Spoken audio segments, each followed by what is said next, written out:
Ganda ng pinapakita ng TNT at SMBA sa Game 2.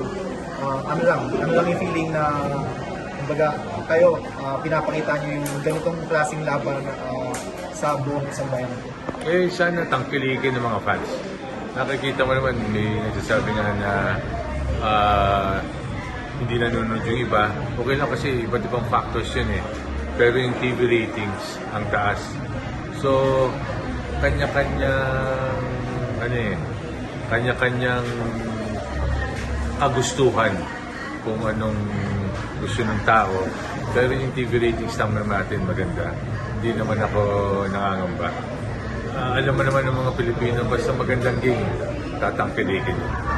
Kung speaking of that, ayun ba, since nandito nga tayo sa Antipolo, marami din nagsasabi na medyo hindi ganun karami yung umaattend as compared sa SM, sa MOA or sa Araneta. Ano lang yung thoughts? Hindi naman kasi depende nga, madaming factors. One, traffic at medyo malayo.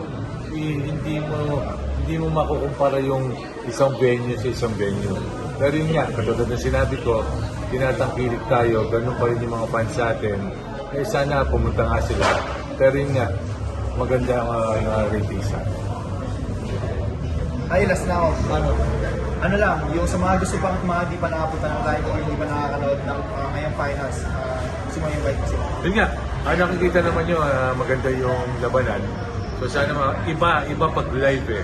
Pero naiintindihan ko naman kayo kung hindi kayo makakapunta, panoodin niyo sa TV. Maraming salamat sa patuloy niyong suporta at maraming salamat sa inyo. Yoko.